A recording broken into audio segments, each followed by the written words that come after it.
Hi అండి, అందరికీ నమస్కారం. ఈరోజైతే మా అక్కోళ్ళ ఇంట్లో ప్రేయర్ అయితే పెట్టించుకుంటున్నారండి. దేవుడు వాళ్ళ కుటుంబంలో చేసిన మేలులకు గాను ఈ కృతజ్ఞతగా ఈ కూడికైతే పెట్టుకోవటం జరుగుతుంది. ప్రేయర్ అయిపోయిన తర్వాత భోజనాలు కూడా రెడీ చేస్తున్నారండి. దగ్గరగా ఒక 150 నుంచి 200 మంది దాకా అయితే భోజనాలు అయితే రెడీ చేస్తున్నాం అనమాట. సాయంత్రం పూట ప్రేయర్ అండి. అంటే పగలు బాగా ఎండ వస్తుంది కదా, మళ్ళీ ఎందుకని చెప్పేసి సాయంత్రం అయితే పెట్టాము. ఈ 2 రోజుల నుంచి సాయంత్రం కూడా బాగా వాన అయితే స్టార్ట్ అవుతుంది. చూడాలి ఈరోజు ఎట్లా ఉందని. కానీ ఆ రోజు అయితే మంచిగానే జరిగిందండి. సో ఇదంతా దేవుడి దయ వల్లే అనుకుంటున్నాం. ఇంకా మేమైతే వంట చేయడానికి 3 కాడ నుంచి అయితే కూరగాయలు ఇవన్నీ కోయడం స్టార్ట్ చేసాము. ముందల మసాలాలు వేయాలి కదండి, మసాలాలు కూడా కట్ చేస్తున్నాము. ఈ పిల్లలు కూడా ఉల్లిపాయలు ఇవన్నీ అయితే కట్ చేశారనమాట. మేము 5గురం అయితే ఈ పనులన్నీ చేసేసాము. సో ముందర మసాలాలకైతే కట్ చేస్తున్నామండి. తర్వాత అయితే కూరగాయలు కట్ చేయాలన్నమాట. ముందర మిక్సీ పట్టేసుకుంటే మళ్ళీ బాగుంటుంది అని ముందరైతే మసాలాలు కట్ చేసాము. తర్వాత ఇప్పుడు కూరగాయలు అయితే కట్ చేయాలన్నమాట. మేము ముందరగానే కూరగాయలు ఇవన్నీ కట్ చేసి ఇస్తే ఈ వంట మాస్టరు పెందలాడైతే చేసేస్తాడు. అతనే వస్తాడండి. సో 4:30 కల్లా మేము ఇవన్నీ కట్ చేసి అందించాము. ఎర్లీగానే 7 కల్లా అయితే వంట రెడీ చేసేయాలి, ప్రేయర్కి ముందర అయిపోవాలండి. సో అందుకని చెప్పేసి మేము పెందలాడే ఈ కూరగాయలు ఇవన్నీ అయితే కట్ చేస్తున్నాము. కొత్తిమీర పుదీనా అయితే నేను మొత్తం తీసి మంచిగా గ్రేట్ చేసి పక్కన పెడుతున్నాను. ఇవి కూడా కట్ చేసి పక్కన పెట్టేసేసామన్నమాట. సో వాళ్ళ కుటుంబంలో దేవుడు చేసిన మేలు అని చెప్పాను కదా, మా అక్కకి గవర్నమెంట్ జాబ్ వచ్చిందండి. సో అందుకు కాను లాస్ట్ ఇయర్ డిఎస్సి రాసింది, గవర్నమెంట్ జాబ్ వచ్చింది. సో పెట్టుకోవాల్సింది కొద్దిగా లేట్ అయ్యింది, ఇప్పుడైతే పెట్టుకుంటున్నారు. నిజంగా అది మంచి కార్యం అండి. మంచిగా కష్టపడింది, మంచి జాబ్ అయితే వచ్చిందనమాట. సో అందుకు కానీ ఈ కృతజ్ఞత కూడిక పెట్టుకోవడం జరుగుతుంది. సో చూడండి, ఇంకా తర్వాత వంట మాస్టర్ కూడా వచ్చేసాడు. 4 అవుతుంది టైము. ఇంకా ఈ సెట్టింగ్ అంతా పెట్టేశాడు అనమాట ఇటు వంట చేయడానికి. ఫస్ట్ అయితే ముందల స్వీట్ ఏదైనా చేద్దామని చెప్పేసి కేసరి అయితే చేసేసాడు అనమాట. ఇది చేసి పక్కన పెట్టేశాడు కూడా. ఒక పక్కన పొయ్యి మీద పప్పు సాంబార్కి ఉడకబెడుతున్నాడు. సాంబారును ఇంకో పక్కన గోంగూర అయితే పెట్టాడండి. అంటే గోంగూర వండటానికి మసాలాలు అయితే పెట్టాడు అనమాట పొయ్యి మీద. ఇంకా రైస్ వచ్చేసి బిర్యానీ మామూలుగా చికెను ఇవి పొయ్యి మీద అయితే వండేస్తామండి. ఈ గ్యాస్ పొయ్యి మీద ఏమో ఈ పప్పు ఇంకా గోంగూర కేసరి ఇవన్నీ అయితే తయారు చేస్తున్నాడు అనమాట. సో మాకు ఇన్ టైంలోనే అందించాడండి. అన్ని వంటలు కూడా చక్కగా బాగా కుదిరినాయి. నైట్ ప్రేయర్ పెట్టినప్పుడు లైట్గా గాలి మెరుపులు వచ్చినాయి. వర్షం పడిద్దేమనుకున్నాము. ఇంత కష్టపడి చేసుకుని వర్షం పడితే బాగోదు కదండి. మళ్ళీ తినటానికి కూడా ఉండదు, జనం కూర్చోడానికి కూడా ఉండదు. కానీ దేవుడి దయ వల్ల అంతగా మంచిగా జరిగింది. అంత పెద్ద గాలి మెరుపులు వచ్చినా కానీ వర్షం అయితే ఏం పడలేదు. అంతవరకు చాలా బాగుందండి. సో ఇంకా ఇప్పుడు ఈ అంకుల్ అయితే పప్పు ఇవన్నీ ఉడకబెట్టి పక్కన పెట్టాడు. మా అమ్మ కూడా కొద్దిగా హెల్ప్ చేస్తుంది అతనికి. వంట అతను ఒక్కడే వచ్చాడు కదా, ఇంకా మా అమ్మ కూడా హెల్ప్ చేస్తుంది అనమాట. గోంగూర పప్పు కేసరి ఈ 3 అయితే రెడీ అయిపోతున్నాయి. టైం వచ్చేసి 5 అవుతుందండి. పెందలాడే ముందల అన్నం కూర వేయాలి. చికెన్ తేవడానికి అయితే వెళ్ళాడు. చికెన్ తెచ్చిన తర్వాత ముందల అన్నం వండి తర్వాత కూర అయితే వండుతారనమాట. అన్నం వండడానికి పుల్లల పొయ్యి పెడుతున్నామండి. ఆ పుల్లల పొయ్యి మీదే వెంటనే అవుతుంది, బాగా వస్తుంది కదా. సో అదిగా క్వాంటిటీ ఎక్కువ కదండి, అందుకని చెప్పేసి కూరను అన్నము పుల్లల పొయ్యి మీద అయితే వండుతున్నాము, కట్టెల పొయ్యి మీద. సో పొయ్యి కూడా వెలిగిస్తే ముందరగానే బాగుంటుంది అని చెప్పి వెలిగిస్తుంది అనమాట. సో ఇది వచ్చేసి సాంబార్లోకి కూరగాయలన్నీ వెజిటేబుల్స్ అన్నీ ఉడకబెడుతున్నాడండి ఇలా. సో సాంబార్ ఇదంతా కూడా ముందలే రెడీ చేసేసాము.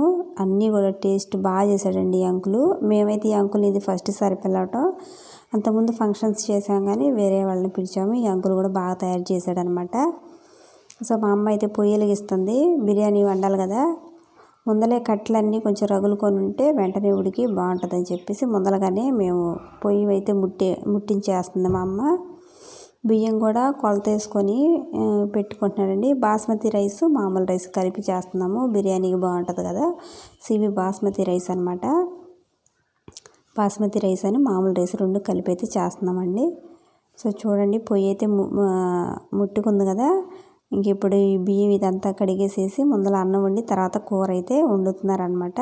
ఇంకా సాంబారు ఇదంతా కూడా రెడీ అయిపోయినాయి. తాలింపేసి పొయ్యి మీద పెట్టేసేసాడు మొత్తం. ఇంకా బిర్యానీ వండటానికి ఈ డేక్షా కూడా పెట్టేసేసాడండి. వంటలన్నీ కూడా చక్కగా బాగా కుదిరినాయి.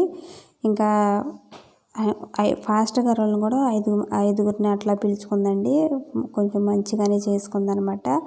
మరి ఉద్యోగం వచ్చింది, ఫస్ట్ టైం చేసుకోలేదండి మంచిగానే. ఇది నిజంగా దేవుడు చేసిన మేలు. ఆ తర్వాత ఆ పిల్ల కష్టం కూడా ఉంది దాని వెనకాల. చాలా మంచిగా కష్టపడి అయితే చదువుకుంది, రాసిందనమాట ఎగ్జామ్ అయితే. సో ఇప్పుడు చూడండి మొత్తం ఆయిల్ ప్యాకెట్లు ఇవన్నీ వేసేసి బిర్యానీ అయితే రెడీ చేసేస్తున్నాడు. ఎర్లీగానే అయిపోయిందిలేండి. ఆయన చెప్పిన టైంకి ఇన్ టైంలోనే అందించేసాడు అనమాట. సో బాగా అయితే కుదిరింది బిర్యానీ అదంతా కూడా. చికెన్ తర్వాత వండారు. నేను ఇంకా తర్వాత వీడియో ఏం తీయలేదు. సాయంత్రం చూడండి ప్రేయర్ అయితే జరుగుతుందనమాట. ఈ టైంలో ప్రేయర్ జరిగేటప్పుడు పెద్దగా గాలి మెరుపులు వచ్చినాయి, వర్షం పడిద్దేమని చాలా భయపడ్డాము. కానీ వర్షం అయితే రాలేదు దేవుడి దయ వల్ల. సో ప్రేయర్ ఇదంతా కూడా బాగా జరిగిందండి. ఇంకా దగ్గరికి వెళ్ళి తీయడానికి అయితే కుదరలేదు. నేను మా అక్కను కూడా కొన్ని వీడియోస్లో తీయలేదు అసలుకి. సో సాక్ష్యం అయితే చెప్పిందనమాట. అంటే తను ఎన్ని సంవత్సరాల నుంచి చదువుకుంటుంది, కోచింగ్ తీసుకుంది, ఉంటాయి కదండి చాలా కష్టాలు. ఇట్లా ప్రతి సక్సెస్ రావాలంటే దాని వెనక ఎంతో కష్టం ఉంటుంది. అది దేవుడు కృప కూడా కావాలి. సో ఇవన్నీ తన జీవితంలో జరిగి మంచిగా ఉద్యోగం వచ్చిందని చెప్పేసి ఈ సాక్ష్యం అయితే చెప్పడం జరుగుతుంది. చాలా జనం అందరూ కూడా చెప్పిన వాళ్ళందరూ మంచిగా వచ్చారు. సో ఇప్పుడు అదిగో మా అక్క అయితే ఇప్పుడు సాక్ష్యం చెప్తుంది. అంతా కూడా బాగా జరిగిందనమాట. వర్షం అయితే ఏం రాలేదండి. కంగారు పడకుండా అందరు చక్కగా తినేసేసి వెళ్ళిపోయారు. చర్చి అదే ప్రేయర్ అయిపోయిన తర్వాత అండి మా అక్క కూడా మా బావ, మా అక్క ఫాస్టర్ గారు. సో ఇంకా నైట్ అయినా వచ్చారు. ప్రేయర్ అయిపోయిన తర్వాత ఫోటో దిగాము, ఒక ఫోటో అట్లా దిగేసాము. ఇంకా భోజనాలు తినడానికైతే వెళ్తున్నామండి మేము. భోజనాలు వచ్చేసి చెప్పా కదా 6 రకాలు, అన్నీ కూడా టేస్ట్గా మంచిగా కుదిరినాయి అనమాట. సో అందరూ కూడా వచ్చారు. నిజంగా ఇది మా అక్క వాళ్ళ జీవితంలో దేవుడు చేసిన గొప్ప మేలు, గొప్ప కార్యం అండి ఇది. అందుకు గాను కృతజ్ఞత కూడికైతే పెట్టుకున్నారనమాట. సో చాలా సంతోషంగా ఉంది. అందరైతే భోజనాలు తినుకుంటూ వెళ్తున్నారు. అయిపోయిందిలేండి అది కూడా. నైట్ ఇంకా ప్రేయర్ అయితే అయిపోయిన తర్వాత భోజనాలు స్టార్ట్ చేసాం కదా. ఇంక వర్షం అది కూడా ఏం లేదు, మొత్తం ఆగిపోయింది. మేము కూడా లైన్లో నుంచొని వరుసగా భోజనాలకి తిన్నాము. అండ్ ఈరోజు వీడియో అయితే ఇంతేనండి. కొత్తగా ఎవరైనా చూస్తున్నా, ఆల్రెడీ చూసేవాళ్ళైనా సరే వీడియోని లైక్ చేసి మా ఛానల్ సబ్స్క్రైబ్ చేస్తారనుకుంటున్నాను. నైటు వీడియోలు ఎక్కువ తీయటానికి కుదరలేదండి, ఎందుకంటే లైటింగ్ లేదు కదా. అందుకని చెప్పేసి చాలా తక్కువైతే తీశాను. ఇంకా నేను కూడా కొన్ని వీడియోలు తీసుకొని తర్వాత నేను కూడా అన్నం తినేసేసానండి. అయిపోయింది ఆల్మోస్ట్, అందరూ అయితే తినేసేసారు, మేము లాస్ట్. ఇంక ఈరోజు వీడియో అయితే ఇంతేనండి. వీడియోని ఇస్తే లైక్ చేయండి, అలాగే మా ఛానల్ని కూడా సబ్స్క్రైబ్ చేయండి.